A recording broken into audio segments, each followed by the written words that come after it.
Assalamu alaikum. Tezi videomuza hoş geldiniz. Bugün sizin bilen Daniya devleti ve Daniyalılar hakkında gurur ederiz. Tayin olsanız başlayalım onda.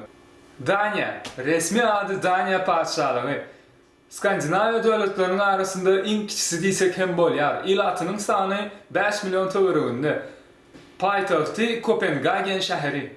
Daniya özünün seyrek medeniyeti bilen Skandinaviya devletlerinin arasında tapavutlanıp duruyor. Daniya devletinin komşuları Germanya, Şvetsiya ve Norvegiya. Gelin indi Daniya hakkında kızıklı malumatları etselin. Bilyenleriniz bardır. Daniya sonku 5-6 yıl dünyadaki en bağıtlı devlet hasaplanıyor eken. Danish, yani Daniya dilinde hayiş diyen sözü yok eken. Daniyalıların en halayan naharı hot dog. Dünyada en köp domuz etini yiyen halk hem Daniyalılar eken. Lego oyuncaklarını ahlini sen bilyensiniz. Yönü onu hemme Amerikanınki deyip hasaplayar. Bu yanlış. Ol Daniyada dünya iniptir. Daniyanın paytaxtı olan Kopenhagen şehrinin 50% ilatı işe ve okuwa velosipedde qatnayar eken. Şol sebepten uluglar üçün ayrıtın, tigirler üçün ayrıtın ve piyadeler üçün ayrıtın yollar var.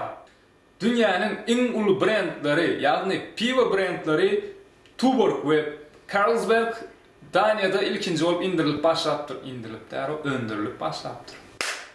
İndiki malumatımız studentler üçün ya da indi talip olacaklar üçün. Daniyada bilim almak muğut. Hatta Daniya hükümeti Daniyalılar üçün okuwa baryanlığı üçün pul töleýär eken. Hezillik diýin. Gıyska bolsa hem videom goňuňyzdan turandyr diýip umyd edýän. Bular ýaly videolaryň dowamyny görmek isteseňiz kanalyma agza bolup bilersiniz ve bu videoya like koymagy unutmaň. Her hili soraglaryňyz bar bolsa aşağıda kommentariýalar ýagny tesvirler bölüminde sorap bilersiniz. Dostlar, sizin bilen Mike Sprott bolly indiki videolarymyzda görüşýänçe janyňyz sag bolsun. Boom!